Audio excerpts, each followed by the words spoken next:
Hello all welcome to IAC. So ఈ daily current affairs ఏవైతే discuss చేసుకుంటున్నామో ఈ రోజు కూడా ఇంపార్టెంట్ కరెంట్ అఫైర్స్ దానికి రిలేటెడ్గా ఉన్న ఇంపార్టెంట్ పాయింట్స్ ఏవైతే ఉన్నాయో అవి డిస్కస్ చేద్దాం. అయితే నిన్న మనం డిస్కస్ చేసినప్పుడు COP28 COP29 గురించి నేను డిస్కస్ చేశాను.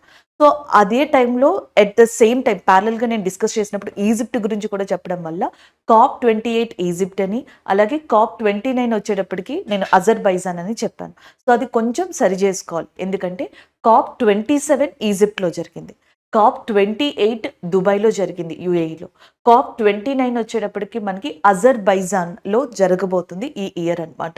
సో నెక్స్ట్ ఫ్యూచర్లో జరగబోయే కాన్ఫరెన్స్ ఆఫ్ పార్టీ సమావేశాల్లో ఒకటి ఇండియా కూడా కండక్ట్ చేయాలని చెప్పేసి భావిస్తుంది. ఇది దానికి సంబంధించిన అప్డేట్. ఈజిప్ట్ అని నేను ఎక్కడైతే నిన్న కరెంట్ అఫైర్లో కాన్ఫరెన్స్ ఆఫ్ పార్టీకి మెన్షన్ చేశానో COP28కి దాని ఆన్సర్ దుబాయ్, అండ్ COP27కి ఈజిప్ట్ అనేది కరెక్ట్ ఆన్సర్ అవుతుంది. సో నిన్న నేను అది మిస్ప్లేస్ చేయడం జరిగింది, అది ఒకటి సరి చేసుకోండి. ఈరోజు మనకి రీసెంట్గా రిలీజ్ అయిన ఈ రోజు అప్డేట్స్ ఏవైతే ఉన్నాయో, ఏవైతే గత కొన్ని గంటల్లో రిలీజ్ అయ్యాయో వాటికి సంబంధించిన ఇంపార్టెంట్ డీటెయిల్స్ అనేవి ఈ కరెంట్ అఫైర్స్లో చూద్దాం. ఇక్కడ కరెంట్ అఫైర్ డేకి సంబంధించింది, అది కూడా ఫారెస్ట్ రిలేటెడ్ కాబట్టి మనం మోస్ట్లీ చాలా వరకు కొన్ని కరెంట్ అఫైర్స్ని రిపీట్ చేసుకోవచ్చు, స్టాటిక్ పాయింట్స్ని కూడా కవర్ చేసుకోవచ్చు. March 21 is celebrated as a international forest day. ప్రపంచ లేదా అంతర్జాతీయ అటవీ దినోత్సవాన్ని ప్రతి సంవత్సరం కూడా మార్చ్ 21 సెలబ్రేట్ చేసుకుంటాం. డే అనేది చాలా ఇంపార్టెంట్. అంతర్జాతీయ అటవీ దినోత్సవం, international day of forest. So ఇది ఎప్పుడు సెలబ్రేట్ చేసుకుంటాము అంటే మార్చ్ 21 సెలబ్రేట్ చేసుకోవడం జరుగుతుంది. దీని యొక్క థీమ్, ఇతివృత్తాంతం చూడండి, forests and innovations. Forest and innovations అనేవి, సో దీని యొక్క ఏవైతే మనకి థీమ్ అనేది ఉంటుందో ఇతివృత్తాంతం, దానికి సంబంధించిందిగా చెప్పొచ్చు అనమాట. సో ఇక్కడితో ఇది అయిపోయింది. అసలు ఈ డేని ఎవరు తీసుకొచ్చారు అంటే ఐక్యరాజ్య సమితి, దాని అనుబంధ సంస్థలు తీసుకొచ్చాయి. ఫస్ట్లో 1971, 1971 ఆ ప్రాంతంలో food and agriculture organisation, FAO అని చెప్పేసి అంటాం. ఫుడ్ అండ్ అగ్రికల్చర్ ఆర్గనైజేషన్ అనేది ఒకటి, అండ్ దాంతో పాటుగా నెక్స్ట్ వచ్చేటప్పటికి మనకి యునైటెడ్ నేషన్ యొక్క ఇంకొన్ని అనుబంధ సంస్థలు కలిసి వరల్డ్ ఫారెస్ట్రీ డే అనే దాన్ని ప్రపోజ్ చేశాయి. ఎప్పుడు 1971లో. దాని తర్వాత యునైటెడ్ నేషన్ ఏమని డిక్లేర్ చేసిందంటే 2011 నుంచి 2020ని ఇంటర్నేషనల్ డెకేడ్ ఆఫ్ ఫారెస్ట్గా మనకి డిక్లేర్ చేసింది. ఈ 10 సంవత్సరాలు అంతర్జాతీయ అటవీ దశాబ్దంగా మనకి రికగ్నైజ్ చేయడం జరిగింది 2011 నుంచి 20. దాని తర్వాత యునైటెడ్ నేషన్ యొక్క అనుబంధ సంస్థ, రిలేటెడ్ ఆర్గనైజేషన్ అయిన వన్ ఆఫ్ ద ఆర్గన్ అయిన యునైటెడ్ నేషన్ జనరల్ అసెంబ్లీ 2012లో ఒక స్టాండర్డ్ డేని తీసుకొచ్చింది. అదే March 21 international forest day. International forest day, అంతర్జాతీయ అటవీ దినోత్సవం మార్చ్ 21. థీమ్ వచ్చేటప్పటికి మనకి ఫారెస్ట్ అండ్ ఇన్నోవేషన్. అక్కడితో ప్రజెంట్ కరెంట్ అఫైర్ అయిపోయింది. దీని బ్యాక్గ్రౌండ్లోకి వెళితే అసలు దీనికి ప్రపోజల్కి కారణం ప్రపంచంలో one of the reputed organisation అయిన యునైటెడ్ నేషన్, దాని అనుబంధ సంస్థలు 1971లో అవి వరల్డ్ ఫారెస్ట్రీ డే కింద ప్రపోజల్ తీసుకొచ్చి 2011 నుంచి 20లో ఫారెస్ట్ డెకేడ్ అనే దాన్ని తీసుకొచ్చి ఫైనల్గా 2012లో మనకి మార్చ్ 21ని ఇంటర్నేషనల్ ఫారెస్ట్ డేగా ఫిక్స్ చేశాయి. ఇది హిస్టారికల్ బ్యాక్గ్రౌండ్ ఆఫ్ ఫారెస్ట్ కింద చెప్పొచ్చు అనమాట. ఇక్కడితో ఈ కరెంట్ అఫైర్కి సంబంధించిన ఇంపార్టెన్స్ అనేది అయిపోయింది. ఇక్కడ వర్డ్ ఏమని ఉంది, ఫారెస్ట్, అడవి అని ఉంది కదా. భారతదేశంలో before independence we have so many acts regarding to forest. అటవులకి సంబంధించి మనకి భారతదేశంలో స్వతంత్రానికి ముందు కూడా చట్టాలు ఉన్నాయి, లైక్ ఇండియన్ ఫారెస్ట్ యాక్ట్ 1927 అని అలాగా. సో ఇండిపెండెన్స్ వచ్చిన తర్వాత మనకి ఇండియన్ ఫారెస్ట్ కన్జర్వేషన్ యాక్ట్ అనేది ఒక ప్రాపర్గా తీసుకొచ్చారు 1980లో. 1980లో ఇండియన్ ఫారెస్ట్ యాక్ట్ అనే దాన్ని కూడా తీసుకొచ్చారు, అటవీ చట్టం అన్నమాట. సో దాని తర్వాత రీసెంట్గా last year forest amendment bill, forest act amendment bill 2023 అనేది కూడా ప్రవేశపెట్టడం జరిగింది. ఇది దానికి రిలేటెడ్గా ఒక అప్డేట్. ఇదంతా ఈ అటవీ అంతా కూడా మనకి ఏ శాఖ కిందకు వస్తుంది, under which ministry this forest areas or forest field is covered అని అడిగారు అనుకోండి, environment, forest and climate change, పర్యావరణం, అటవీ, వాతావరణ శాఖ ఏదైతే ఉందో వీటి కింద, వీటి ఆధ్వర్యంలోకి ఇది వస్తుంది అనమాట. ప్రజెంట్ దీనికి మినిస్టర్గా ఎవరున్నారు అంటే ధర్మేంద్ర ప్రధాన్ గారు ఎవరైతే ఉన్నారో, సో ఆయన దీనికి మినిస్టర్గా ఉండడం జరిగింది. ధర్మేంద్ర ప్రధాన్ గారు is a present minister of environment, forest and climate చేంజ్గా చెప్పొచ్చు. సో దానికి సంబంధించింది. అయితే ఇక్కడ యునైటెడ్ నేషన్ జనరల్ అసెంబ్లీ అని ఉంది కదా, యునైటెడ్ నేషన్ జనరల్ అసెంబ్లీకి ప్రెసిడెంట్గా ప్రజెంట్ ఎవరున్నారు అంటే డానిస్ ఫ్రాన్సిస్ అనే person. Dennis Francis is the present president of United nation general Assembly. United Nation ఐక్యరాజ్య సమితి అంటాం కదా, ఈ ఐక్యరాజ్య సమితికి 6 ఆర్గాన్స్ ఉంటాయి, 6 అంగాలు. సో దీంట్లో ఒకటి యునైటెడ్ నేషన్ జనరల్ అసెంబ్లీ, దానికి ప్రెసిడెంట్గా డానిస్ ఫ్రాన్సిస్ ఉన్నారు. అదే గనుక ఇంటర్నేషనల్ కోర్ట్ ఆఫ్ జస్టిస్, అంతర్జాతీయ న్యాయస్థానం, ఇది కూడా వన్ ఆఫ్ ద ఆర్గాన్ అనమాట దీంట్లో.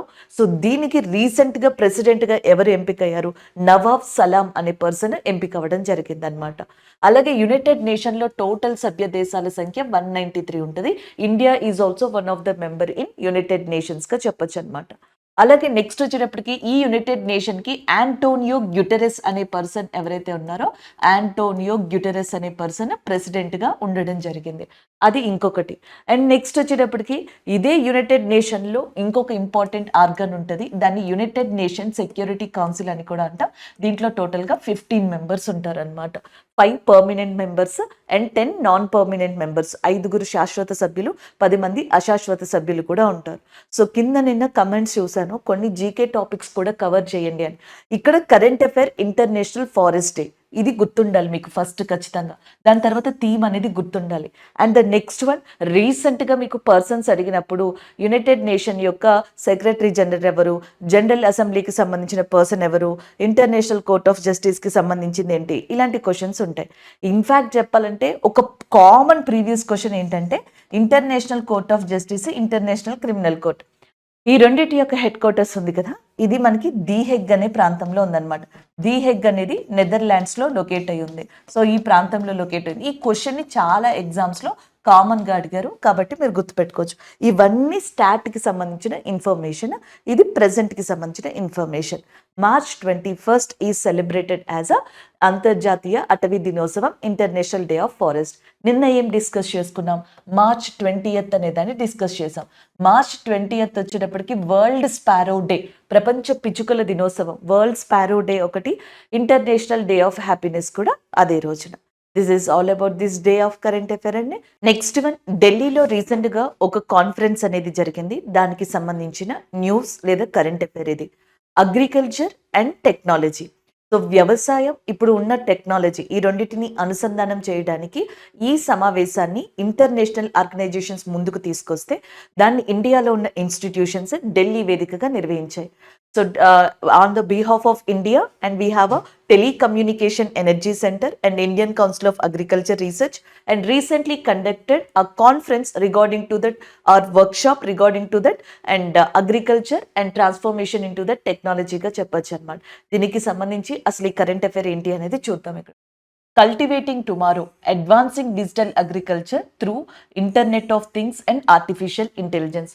కృత్రిమ మేధా సదస్సు అనేది యూజ్ చేసుకుని, అలాగే ఇప్పుడున్న టెక్నాలజీ పరిజ్ఞానాన్ని, సాంకేతిక పరిజ్ఞానాన్ని యూజ్ చేసుకుని, సో భవిష్యత్తులో అగ్రికల్చర్ ఏదైతే ఉందో దాన్ని ట్రాన్స్ఫార్మ్ చేసుకోవడానికి ఒక కాన్ఫరెన్స్ అనే దాన్ని మనకి international telecommunication union, food and agriculture organization propose చేశాయి.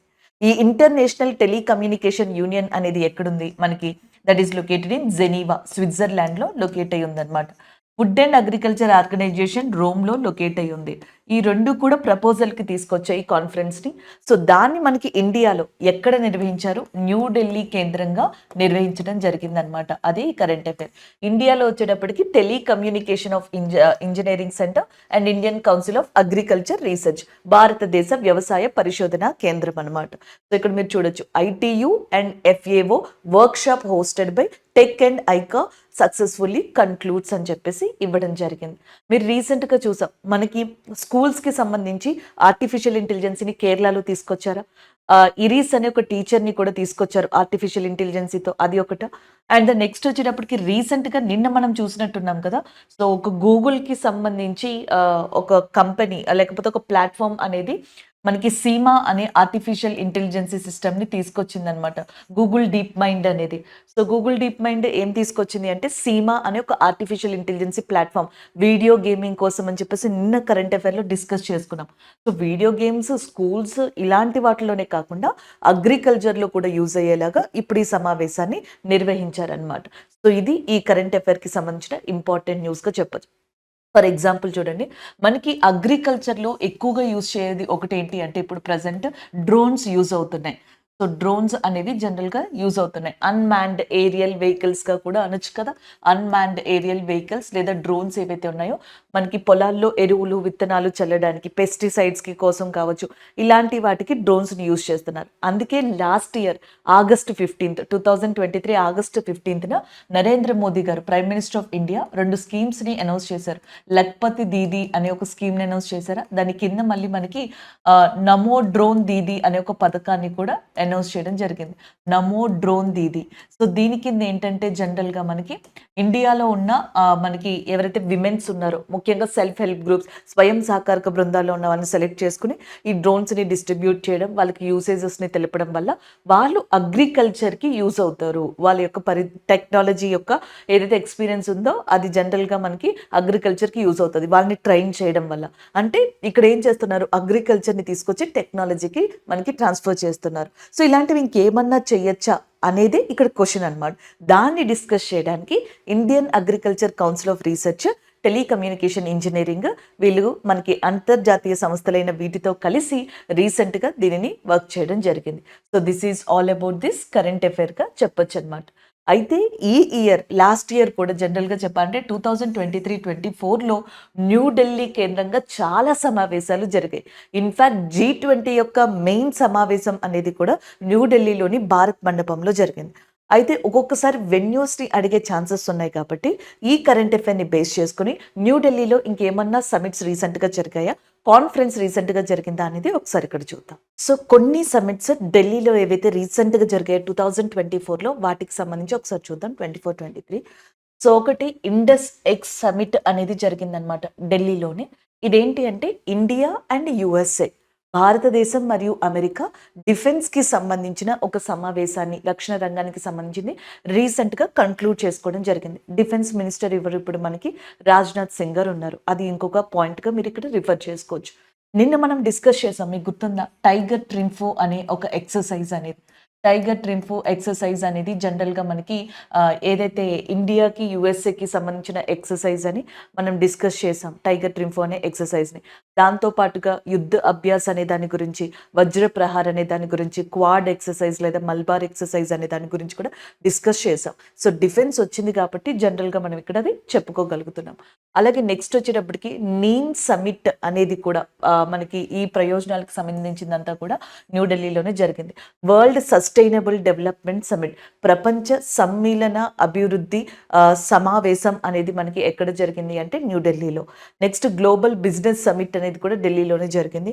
వరల్డ్ ఫుడ్ ఇండియా అనేది ప్రగతి మైదాన్ ఢిల్లీలో జరిగింది. రైజింగ్ భారత్ సమిట్ అనేది రీసెంట్‌గా మనకి ఢిల్లీలో స్టార్ట్ చేశారు. 19-20 మార్చ్ మధ్యలో రైజింగ్ భారత్ సమిట్ అనేది కూడా జరిగింది. సో, ఇవన్నీ ఢిల్లీలో జరిగాయి కాబట్టి అండ్ సింపుల్‌గా క్వెషన్ అలా అడగొచ్చు. రైజింగ్ భారత్ సమిట్ అనేది మనకి ముంబై కేంద్రంగా జరిగిందా? గ్లోబల్ బిజినెస్ అని చెప్పేసి ఉంది. సో, గ్లోబల్ బిజినెస్‌ని తీసుకొచ్చేసి మనకి ఇది ఎక్కడ జరిగింది? ఢిల్లీ, ముంబై, కోల్కతా అంటే కొంచెం కన్‌ఫ్యూజ్ అవుతూ ఉంటాం. ఇది కూడా మనకి ఢిల్లీలోనే జరిగింది.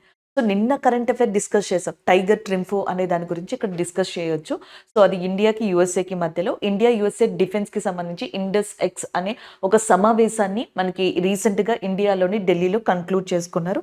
ఇట్లా మనం రిఫర్ చేసుకోవచ్చు. ఇవన్నీ చెప్పుకోవడానికి కారణం ఏంటి అంటే అగ్రికల్చర్‌ని టెక్నాలజీతో ట్రాన్స్ఫర్ చేయడానికి లేదా ట్రాన్స్ఫర్మేషన్‌కి తీసుకురావడం కోసం మనకి ఇండియాలో ఉన్న కౌన్సిల్ ఆఫ్ అగ్రికల్చర్ రీసెర్చ్ ఒకటి, అంటే పరిశోధనా కేంద్రం వ్యవసాయానికి సంబంధించి అది ఒకటి, టెలికమ్యూనికేషన్ ఇంజనీరింగ్ సంస్థ ఒకటి.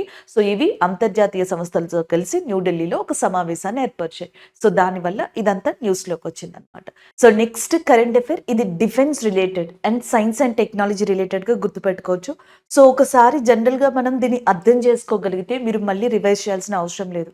సో, మనకి డిఫెన్స్‌కి సంబంధించి ఏవైతే ఎక్విప్‌మెంట్ పరికరాలు ఉంటాయో, సో, ఆ ఎక్విప్‌మెంట్స్ మాక్సిమం ఏముంటాయి? గన్స్‌కి సంబంధించి ఉంటాయి. లేకపోతే మిస్సైల్స్ ఏవైతే ఉంటాయో వాటికి సంబంధించి వెపన్స్, ఆయుధాలు, మిస్సైల్స్, గన్స్ వీటితో పాటుగా ట్యాంక్స్ అని చెప్పేసి అంటామనమాట. యుద్ధ ట్యాంకులు ఇలాంటివన్నీ ఉంటాయి. అయితే డీఆర్‌డీఓ అనేది కంప్లీట్‌గా డెవలప్ అవ్వక ముందర మనం చాలా కంట్రీస్‌తో డిపెండ్ అయ్యి, కొలాబ్ అయ్యి వీటిని నిర్మించుకోవడం జరిగింది. సో, డీఆర్‌డీఓ నెమ్మదిగా ఏం చేసింది అంటే వీటన్నిటిని కూడా కూడా ఇండిజినియస్ టెక్నాలజీ, మన సొంత టెక్నాలజీ తోటి తయారు చేయడం మొదలుపెట్టింది. అలాగా ఇండియాలో డిఫెన్స్లో యూస్ చేసే బ్యాటిల్ ట్యాంక్స్, యుద్ధ ట్యాంకులు ఉంటాయి కదా, సో దాంట్లో 1500 హార్స్ పవర్తో నడిచే ఇంజన్స్ని మన సొంత టెక్నాలజీతో తయారు చేసుకున్నాం అనమాట. సో దాన్ని రీసెంట్గా మనకి టెస్ట్ చేస్తే అది సక్సెస్ఫుల్గా మనకి టెస్ట్ అనేది జరిగింది బెంగళూరులోని మైసూర్ ప్రాంతం, కర్ణాటకలోని మైసూర్ ప్రాంతంలో జరిగిందనమాట. సో దానికి సంబంధించి ఇదంతా మనకి ఇన్ఫర్మేషన్ ఇచ్చారు. అసలు ఇది ఎవరు మ్యానుఫ్యాక్చర్ చేశారు? డిఆర్డిఓ యొక్క సహాయంతో బిఈఎంఎల్ అన్నమాట, భారత్ అర్త్ మూవర్స్ లిమిటెడ్ అని చెప్పేసి ఉంది. భారత్ అర్త్ మూవర్స్ లిమిటెడ్ ఎక్కడుంది? మైసూర్లో లొకేట్ అయి ఉందన్నమాట. సో ఈ బిఎంఎల్ అనేది పబ్లిక్ సెక్టర్ కంపెనీయే. అయితే ఇది రైల్ కోచెస్ కావచ్చు, మనకి రైల్కి సంబంధించిన కోచెస్, స్పేర్ పార్ట్స్, మైనింగ్ అంటే గనుల తవ్వకాలకి సంబంధించిన ఎక్విప్మెంట్, ఇవన్నీ తయారు చేసే సంస్థ భారత్ అర్త్ మూవర్స్ లిమిటెడ్. దీని హెడ్ క్వార్టర్స్ ఎక్కడుంది? మనకి మైసూర్లో ఉంది. సో దీని యొక్క సహాయంతో డిఆర్డిఓ అనే సపోర్ట్ని తీసుకొని, సో మనకి ఇప్పుడు మనకి మెయిన్ బ్యాటిల్ ట్యాంక్స్ ఏవైతే ఉంటాయో అందులో 1500 హార్స్ పవర్ ఇంజన్తో నడిచే వాటిని మనకి రీసెంట్గా మన సొంత టెక్నాలజీతో తయారు చేసుకుని దాన్ని సక్సెస్ఫుల్గా టెస్ట్ చేయడం జరిగింది. అయితే ఇప్పుడు డిఫెన్స్ కి సంబంధించి మినిస్టర్ మనకి తెలుసు, రాజ్నాథ్ సింగ్ గారు. డిఫెన్స్ సెక్రటరీగా ఎవరున్నారు కార్యదర్శిగా అంటే గిరిధర్ అర్మానే గారు ఎవరైతే ఉన్నారో ఆయన కార్యదర్శిగా ఉండడం జరిగింది. అంతేకాకుండా ఈయన యొక్క ఆధ్వర్యంలోనే ఈ టెస్ట్ అంతా సక్సెస్ఫుల్ గా కండక్ట్ చేశారు. సో దీనికి ఒక సింబల్ గా మనకి వాల్ ఆఫ్ ఫేమ్ అనే దాన్ని కూడా ఆయన రీసెంట్ గా ఓపెన్ చేయడం జరిగింది, ఇనాగ్రేట్ చేయడం జరిగింది. వాల్ ఆఫ్ ఫేమ్ అనే దాన్ని దీనికి సంబంధించి. ఇదే ఇక్కడ కరెంట్ అఫైర్. అయితే ఇలాంటి కరెంట్ అఫైర్స్లో క్వశ్చన్స్ ఎలా అడుగుతారు అంటే, సో మేబీ ఇది మొత్తం ఇచ్చేసేసి ఎవరు దీన్ని స్టార్ట్ చేశారు, ఎవరు దీన్ని నిర్మించారు, ఇలాంటి క్వశ్చన్స్ అడుగుతారు. లేదా ఇది కూడా ఇచ్చేసి దీని హెడ్ క్వార్టర్స్ ఎక్కడుంది అని అడిగే క్వశ్చన్స్ మనం చూడొచ్చు. లేదు సింపుల్గా మొత్తం ఇచ్చి ఇది రాంగ్ ఇస్తారనమాట. 1500 horse power, 1000 horse power, 800 horse power, so ఇట్లా వీటిని తప్పించి అడిగే అవకాశం ఉంది. లేదు ఇంకా కొంచెం ట్విస్ట్గా ఇవ్వాలి అనుకుంటే కనుక, సో రీసెంట్గా మైసూర్లో బిఈఎంఎల్ ఆధ్వర్యంలో ఏదైతే 1500 హార్స్ పవర్ ఇంజన్ అనేది మెయిన్ బ్యాటిల్ ట్యాంక్స్ కోసం నిర్మించబడిందో, సో దాన్ని రీసెంట్గా సక్సెస్ఫుల్గా టెస్ట్ చేశారు. ఎవరి ఆధ్వర్యంలో? డిఫెన్స్ మినిస్టర్ ఆఫ్ ఇండియా, లేకపోతే నెక్స్ట్ వచ్చేటప్పటికి defence secretary, prime minister of India, home minister, ఇలాగా క్వశ్చన్స్ అడిగే ఛాన్సెస్ ఉన్నాయి. డిఫెన్స్ సెక్రటరీ అయిన ఎవరైతే గిరిధర్ అర్మానే గారు ఉన్నారో ఆయన యొక్క ఆధ్వర్యంలో ఇదంతా కూడా టెస్ట్ జరిగింది. సో ఇంకొన్ని ఇంపార్టెంట్ పాయింట్స్ చూడండి. డిఆర్డిఓ ఫౌండేషన్ డే జాన్ 1 అన్నమాట. సో 2024లో మనకి 66వ ఫౌండేషన్ డే అనేది డిఆర్డిఓ సెలబ్రేట్ చేసుకుంది. ఇది ఇంపార్టెంట్ అండి.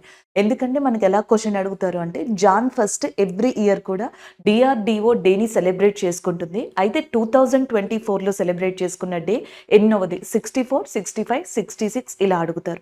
సో మనం గుర్తుపెట్టుకోవాల్సింది ఇది మీకు ఈజీగా గుర్తుంటుంది, 66 ఫౌండేషన్ డే. అలాగే డిఆర్డిఓకి సంబంధించి ప్రెసెంట్ చైర్మన్గా ఉన్నది ఎవరు అంటే, లేదా చైర్పర్సన్గా ఉన్నది ఎవరు అంటే సమీర్ వి కామత్ గారు ఎవరైతే ఉన్నారో ఆయన చైర్పర్సన్గా ఉన్నారు. డిఆర్డిఓ ఏంటి అంటే డిఫెన్స్కి సంబంధించి మిసైల్స్, ఎక్విప్మెంట్, మెటీరియల్స్ వాళ్ళవన్నీ కూడా మనకి రీసెర్చ్ చేసి ఆ ఎక్విప్మెంట్స్ని కానీ మిగతాను కానీ తయారు చేసి ఇచ్చేది, టెస్ట్ చేసేది కూడా డిఆర్డిఓ. స్పేస్కి సంబంధించి మోస్ట్ ప్రాబబ్లీ అన్ని ఇస్రో చేతిలో ఉంటాయి. అండ్ డిఫెన్స్కి సంబంధించిందంతా మనకి డిఆర్డిఓ చేతిలో ఉంటుంది అనమాట. డిఆర్డిఓకి ఇండియా వ్యాప్తంగా చాలా ల్యాబొరేటరీస్ ఉన్నాయి, చాలా వరకు శాఖలు, బ్రాంచెస్ ఉన్నాయి. అందులో కొన్ని అడిగే ఛాన్సెస్ ఉన్నాయి. ఎలాంటివో ఒకసారి ఇక్కడ చూద్దాం. ఇక్కడ చూడండి. So defence scientific information and documentation centre, defence scientific information documentation centre అనేది ఢిల్లీలో ఉందన్నమాట. ఈ డిఫెన్స్కి సంబంధించి ఏదైతే శాస్త్రీయపరమైన ఇన్ఫర్మేషన్ కానీ లేకపోతే డాక్యుమెంటేషన్ కానీ ఇవన్నీ మనకు ఉన్నది ఎక్కడ అంటే ఢిల్లీలో. నెక్స్ట్ వచ్చేటప్పటికి ఇంకొకటి చూడండి, డిఫెన్స్ మెటీరియల్ స్టోర్ అనమాట. Defence material store and research development. So ఈ వింగ్ వచ్చేటప్పటికి కాన్పూర్లో లొకేట్ అయి ఉంది. అలాగే డిఫెన్స్ ఫుడ్ రీసెర్చ్ ల్యాబొరేటరీ అనేది మైసూర్లో లొకేట్ అయి ఉంది. సో ఇవన్నీ కూడా డిఫరెంట్ ఫినామినాస్ మీద డిఫెన్స్ కోసమే వర్క్ చేస్తాయన్నమాట. అయితే ఇవి అప్పుడప్పుడు ప్రైవేట్ కంపెనీస్తో కూడా మనకి టైఅప్ అవుతాయి. ఇందాక డిఆర్డిఓ బిఈఎంఎల్ పబ్లిక్ సెక్టర్ కంపెనీతో టైఅప్ అయింది కదా. సో ఇక్కడ చూడండి, Dweepa armour private limited. Dweepa armour private limited అనేది హైదరాబాద్ బేస్డ్ కంపెనీ అనమాట. సో ఈ కంపెనీ వచ్చేటప్పటికి ఉగ్రం అనే ఒక మిసైల్‌ని తయారు చేసింది. డీఆర్‌డీఓతో కొలాబరేట్ అయ్యి ఉగ్రం అనే ఒక రైఫిల్ అనే దాన్ని తయారు చేసింది. ఇది ఇండియాలో ఉన్న ఆర్మ్డ్ ఫోర్సెస్‌కి ఇవ్వబోతుందనమాట. సో, ఇలాంటివి మనం జనరల్‌గా చూసుకుంటా ఉండాలి. ఇవి యూజ్‌ఫుల్ అవుతాయి నెక్స్ట్ దాంట్లో. So, this is all about correlated information అండి. So, next current affair just జనరల్‌గా అర్థం చేసుకోండి. అండ్ దీనికి ఎక్కువ స్టాట్ పాయింట్స్‌ని యాడ్ చేయడం వల్ల ఉన్న కరెంట్ అఫైర్‌ని మనం మర్చిపోతాము. అంటే చాలా వరకు ప్రాబ్లమ్ అవుతదన్న ఉద్దేశంతో ఇక్కడ ఇంకేది యాడ్ చేయట్లేదు అండ్ ఎలాంటి ఎక్స్‌ట్రా పాయింట్స్‌ని కూడా మనం ఇక్కడ ఇవ్వట్లేదనమాట. సో, ఈ కరెంట్ అఫైర్‌ని ఉన్నది ఉన్నట్టుగా అర్థం చేసుకోవడానికి ట్రై చేద్దాం. ఒకసారి ఇది చూసినట్టయితే ఇది హెల్త్ రిలేటెడ్‌గా చెప్పొచ్చు. ఒక హెల్త్ రిలేటెడ్ డెవలప్‌మెంట్ అనమాట. సో, మనకి డిఫరెంట్ కైండ్ ఆఫ్ డిసీజెస్ వ్యాధులున్నాయి. జనరల్‌గా మనం నార్మల్‌గా చెప్పుకునేది టీబీ గురించి, లేకపోతే నెక్స్ట్ వచ్చేటప్పటికి హార్ట్ డిసీజెస్ గురించి, క్యాన్సర్ గురించి ఇలాంటివి చెప్పుకుంటా ఉంటాం. కానీ రేర్‌గా చాలా మందికి కొన్ని డిసీజెస్ అనేవి నార్మల్‌గా వస్తా ఉంటాయి. అందులో ఒకటి ట్రాపికల్ నెగ్లెక్టెడ్ డిసీజెస్ అని చెప్పేసి అంటారనమాట. సో, ఈ నెగ్లెక్టెడ్ డిసీజెస్ ఏవైతే ఉన్నాయో వీటికి సంబంధించి ఒక రీసెర్చ్ సెంటర్ అనే దాన్ని ఏర్పాటు చేయనున్నారు. అందులో ఎస్పెషల్లీ ఇప్పుడు ఏంటి అంటే మనకి గ్రామ్ నెగెటివ్ బ్యాక్టీరియా అనేది గ్రామ్ నెగెటివ్ బ్యాక్టీరియా. సో, ఇది జనరల్‌గా మనకి ఏదైనా ఆపరేషన్స్ జరిగినప్పుడు గానీ, లేకపోతే మనకి మెడికల్ డివైజెస్ యూజ్ చేసినప్పుడు గానీ, దానివల్ల జనరల్‌గా ఎక్కువగా ఇన్ఫెక్షన్స్ వస్తాయంట బాడీలో. ఆ ఇన్ఫెక్షన్స్ ఏవైతే వస్తాయో దాన్ని గ్రామ్ నెగెటివ్ బ్యాక్టీరియా ద్వారా వస్తాయని చెప్తా ఉంటారు. ముఖ్యంగా న్యూమోనియా లాంటివి కావచ్చు, wound or surgical site infections కావచ్చు, నెక్స్ట్ మెనింజైటిస్ అంటే బ్రెయిన్ గానీ, లేకపోతే స్పైనల్ కార్డ్‌లో గానీ ఇన్ఫెక్షన్స్ రావడం వల్ల వస్తదంట. సో, ఇలాంటి డిసీజెస్ అన్నీ ఈ గ్రామ్ నెగెటివ్ బ్యాక్టీరియా వల్ల వస్తాయి. సో, సాధారణంగా నార్మల్‌గా వచ్చే వ్యాధులు కాదు. కొన్ని రేర్‌గా వచ్చే డిసీజెస్ అనమాట ఇవి. నెగ్లెక్టెడ్ డిసీజ్ రీసెర్చ్ సెంటర్ అనే దాన్ని ఎస్టాబ్లిష్ చేసి, అందులో దీనికోసం అని చెప్పేసి యాంటీబయోటిక్ డెవలప్‌మెంట్ ప్రాజెక్ట్ అనే దాన్ని మనకి స్టార్ట్ చేయాలనుకుంటున్నారు. దానికి ఇనీషియల్‌గా సమ్ అమౌంట్ అనమాట. 75 లాక్స్ 75,00,000 వరకు కూడా రీసెంట్‌గా మనకి department of science and technology and Peptris technology private లిమిటెడ్‌తో కలిసి కొలాబరేట్ అయ్యి అది గ్రాంట్ చేయించుకొని సో, రీసెంట్‌గా స్టార్ట్ చేయడం జరిగింది. అదే ఇక్కడ కరెంట్ అఫైర్. పెప్ట్రిస్ అనే ఒక ప్రైవేట్ టెక్నాలజీ, అలాగే డిఫెన్స్ సైన్స్ అండ్ టెక్నాలజీ ఈ 2 కొలాబరేట్ అయ్యి నెగ్లెక్టెడ్ డిసీజెస్ రీసెర్చ్ సెంటర్ అనే దాంట్లో 75 లాక్స్‌ని యూజ్ చేసుకొని యాంటీబయోటిక్ డెవలప్‌మెంట్ ప్రాజెక్ట్‌ని స్టార్ట్ చేయనున్నాయి. ఈ ప్రాజెక్ట్ దేనికోసము అంటే గ్రామ్ నెగెటివ్ బ్యాక్టీరియాకి సంబంధించిన డిసీజెస్ ఏవైతే ఉంటాయో వీటికి సంబంధించి యాంటీబయోటిక్స్‌ని డెవలప్ చేయడం, ప్రాసెస్‌ని డెవలప్ చేయడం దానికి సంబంధించింది. ఓవరాల్‌గా ఇప్పుడు మనం ఏదైతే చెప్పుకున్నామో ఈ ప్లానింగ్ అంతా కూడా ఇంప్లిమెంట్ అవ్వడానికి దాదాపుగా 1.3 నుంచి 1.5 క్రోర్ దాకా అవుతదంట. బట్ ఇనీషియల్‌గా 75 లాక్స్ గ్రాంట్ తోటి యాంటీబయోటిక్ డెవలప్‌మెంట్ ప్రాజెక్ట్ అనేది నెగ్లెక్టెడ్ డిసీజ్ రీసెర్చ్ సెంటర్ అనే దాంట్లో మనకి స్టార్ట్ చేయబోతున్నారు. And department of science and technology అలాగే నెక్స్ట్ పెప్ట్రిస్ టెక్నాలజీ ప్రైవేట్ లిమిటెడ్. అది కూడా మనకి డిపార్ట్మెంట్ ఆఫ్ సైన్స్ అండ్ టెక్నాలజీలో ఏ బోర్డు దీంట్లో ఉండబోతుంది అంటే టెక్నాలజీ డెవలప్మెంట్ బోర్డు అనేది ఇందులో వర్క్ చేయబోతుంది. So, this is all about this current affair. ఇందులో 75 లాక్స్ గ్రాంట్ అని అడగచ్చు, లేదా గ్రామ్ నెగెటివ్ బ్యాక్టీరియాలు ఈ క్రింది వాటిలో ఏది ఎగ్జాంపుల్ అని చెప్పేసి అడగచ్చు. మెనింజైటిస్, న్యూమోనియా లాంటివి, క్యాన్సర్ లాంటివి ఇలా ఇచ్చి మనల్ని క్వశ్చన్స్ అడిగే ఛాన్సెస్ ఉంటాయి. సో, లేకపోతే ఏ డిపార్ట్మెంట్ ఇందులో ఉంది, పెప్ట్రిస్ టెక్నాలజీ ఉందా, లేకపోతే వేరే కంపెనీ ఉందా, ఇలాంటి క్వశ్చన్స్ మనకి ఇక్కడ సర్వసాధారణంగా వస్తాయి. So, this is all about this current affair. Next one చూద్దాం. సో, నెక్స్ట్ వచ్చేటప్పటికి గ్రిడ్ ఇండియా అనేది మనకి న్యూస్‌లో ఉంది. రీసెంట్‌గా పబ్లిక్ సెక్టార్ కంపెనీ అయిన ఏదైతే గ్రిడ్ ఇండియా అనేది ఉందో మినీ రత్న కేటగిరీ 1 అనే దాన్ని మనకి రీసెంట్‌గా సొంతం చేసుకుంది. ఇప్పుడు మనకి గ్రిడ్ ఇండియా అనేది మనకి దేంట్లోకి వస్తదంటే మినీ రత్న కేటగిరీ 1లోకి వస్తది. సో, ఇదేంటంటే ఇండియాలో ఎనర్జీని డిఫరెంట్ ఏరియాస్‌కి అంటే ఎలక్ట్రిసిటీ ఉంటది కదా! సో, దానిని డిఫరెంట్ ఏరియాస్‌కి డిస్ట్రిబ్యూట్ చేస్తదనమాట. దీని యొక్క రీజనల్ సెంటర్స్ ద్వారా. ఇది 2009లో ఎస్టాబ్లిష్ అయింది. దీని మెయిన్ థింగ్ పవర్ సెక్టార్ అనమాట. ఇది మినీరత్న కేటగిరీ 1లోకి వచ్చింది. దీనికి చైర్మన్ అండ్ మేనేజింగ్ డైరెక్టర్‌గా ఎస్ఆర్ నరసింహన్ అనే పర్సన్ ఉన్నారు. ఇది దానికి సంబంధించింది. గవర్నమెంట్ ఆఫ్ ఇండియా భారతదేశంలో ఉన్న గవర్నమెంట్ కంపెనీస్ లేదా పబ్లిక్ సెక్టార్ కంపెనీస్ని 3 కేటగిరీస్ కింద విడగొట్టింది. వాటి యొక్క నెట్ వర్త్ కావచ్చు, వాటి యొక్క ప్రాఫిట్ ఇన్ సర్టెన్ ఇయర్స్, కొన్ని సర్టెన్ సంవత్సరాల్లో వాటి యొక్క లాభాలు లేకపోతే దాని యొక్క బిజినెస్ ట్రాన్సాక్షన్స్ నెట్ వర్త్ ఇవన్నీ చూసుకొని వాటిని 3 కేటగిరీస్ కింద విడగొట్టింది. పబ్లిక్ సెక్టార్ కంపెనీస్ ఇండియాలో ఎలాంటి హోదాని వాటి యొక్క ప్రాఫిట్ అండ్ బిజినెస్ ట్రాన్సాక్షన్స్ని బట్టి కలిగి ఉంటాయి లేదా బిజినెస్ ఎక్స్పాన్షన్ బట్టి కలిగి ఉంటాయి అంటే ఎయిదర్ నవరత్నగా ఉంటాయి లేదా మనకి నెక్స్ట్ వచ్చేటప్పటికి మహారత్న, మినీ రత్నగా ఉంటాయి. మినీ రత్నాలో మళ్ళీ 2 డిఫరెంట్ కేటగిరీస్, కేటగిరీ 1, కేటగిరీ 2. యాక్చువల్గా మనకి 74 ఉన్నాయంట టోటల్గా మినీ రత్నాస్ అనేవి. దీంట్లో 62 వచ్చేటప్పటికి కేటగిరీ 1లో ఉన్నాయి అండ్ 12 వచ్చేటప్పటికి కేటగిరీ 2లో ఉన్నాయి. కాకపోతే ఇప్పుడు 63 అవ్వబోతుంది, ఎందుకంటే మనకి పవర్ గ్రిడ్ అనేది ఏదైతే ఉందో మనకి మినీ రత్న కేటగిరీ 1 అనే స్టేటస్ని తీసుకోబోతుంది కాబట్టి. బట్ ప్రీవియస్గా అయితే వీటి యొక్క మెయిన్ డివిజన్ అనేది ఇలా ఉంది. కేటగిరీ 1 అనే స్టేటస్ వేటికి వస్తుంది? ఏ కంపెనీ అయితే పబ్లిక్ సెక్టర్ కంపెనీ ఏ కంపెనీ అయితే 3 ఇయర్స్ వరుసగా ప్రాఫిట్స్ని చూపించిందో, సో అలాంటి కంపెనీ కావచ్చు. లేదా ఒకవేళ ఈ 3 ఇయర్స్లో ఏదో ఒకసారి దాని టోటల్ నెట్ ప్రాఫిట్ వచ్చేటప్పటికి 30 crores లేదా అంతకన్నా ఎబోవ్ 30 కోట్లు లేదా అంతకన్నా ఎక్కువ చూపించిందో అలాంటివి క్వాలిఫై అవుతాయి ఈ స్టేటస్ని పొందడానికి. కేటగిరీ 2లోకి వచ్చేటప్పటికి 3 ఇయర్స్ ప్రాఫిట్ అనేది చూపించాలన్నమాట. అది కేటగిరీ 2లో ఉంది. కేటగిరీ 1లో మనకి ఒక ఎయిదర్ 30 crores ఆఫ్ ఈ ప్రాఫిట్ని ఈ 3 ఇయర్స్ లోపు చూపించవచ్చు ఏదో ఒక సంవత్సరంలో, లేదా 3 ఇయర్స్ కంటిన్యూస్గా మనకి ప్రాఫిట్ అనేది చూపిస్తూ ఉండాలి. ఇలాగ ఈ స్టేటస్ ద్వారా మినీ రత్న స్టేటస్ పొందుతారు. పవర్ సెక్టార్కి సంబంధించి ఏదైతే గ్రిడ్ ఇండియా మినీ రత్న అనేది ఉందో, సో రీసెంట్గా మనకి కేటగిరీ 1 అనే దాంట్లో ఈ స్టేటస్ని పొందడం జరిగిందనమాట. ఈవెన్ మనకి ఇంకా చెప్పాలంటే ఈ మినీ రత్న కేటగిరీ 1లో గోవా షిప్ యార్డ్ అనేది ఉంది, భారత్ అర్త్ మూవర్స్ లిమిటెడ్ అనేది ఉంది and dynamic limited, Bharat dynamic limited, airport authority of India అన్నీ కూడా ఈ మినీ రత్నాలో ఉన్నాయి. అండ్ నెక్స్ట్ వచ్చేటప్పటికి ఈ Bharat earth movers limited Mysore కేంద్రంగా ఉంది. డిఆర్డిఓకి రీసెంట్గా ఇది ఒక హార్స్ పవర్ 1500 హార్స్ పవర్ ఇంజన్తో నడిచే ఒక స్పెసిఫిక్ డివైస్ని లేదా స్పెసిఫిక్ దాన్ని కూడా ఇండిజినియస్ టెక్నాలజీతో నిర్మించి ఇవ్వడం జరిగిందనమాట. సో అది భారత్ అర్త్ మూవర్స్ లిమిటెడ్కి సంబంధించి ఇవన్నీ మినీ రత్నావే. అయితే ఒకసారి ఈ గ్రిడ్ ఇండియా ఏదైతే ఉందో దానికి సంబంధించి కొన్ని రీజనల్ సెంటర్స్ ఉన్నాయి, అవి ఎక్కడెక్కడ ఉన్నాయి అనేది ఒకసారి చూద్దాం. సో అలాగే ఇక్కడ చూడండి, మనకి ఏదైతే గ్రిడ్ ఇండియా ఉందో దానికి ఎన్ఎల్డిసి నేషనల్ లోడ్ డిస్పాచ్ సెంటర్ అని చెప్పేసి ఉంది. ఇది ఢిల్లీలో ఉంది హెడ్ క్వార్టర్స్. ఆర్ఎల్డిసి అని చెప్పేసి రీజనల్ సెంటర్స్ ఉన్నాయి దీనికి. న్యూఢిల్లీలో ఒకటి ఉంది, కోల్కతాలో ఉంది, ముంబైలో ఉంది, బెంగళూరులో ఉంది, షిల్లాంగ్లో ఉంది. సో మనల్ని ఎలా క్వశ్చన్ అడగచ్చు, గ్రిడ్ ఇండియా అనేది రీసెంట్గా మినీ రత్న కేటగిరీ 1 అనే స్టేటస్ని పొందింది.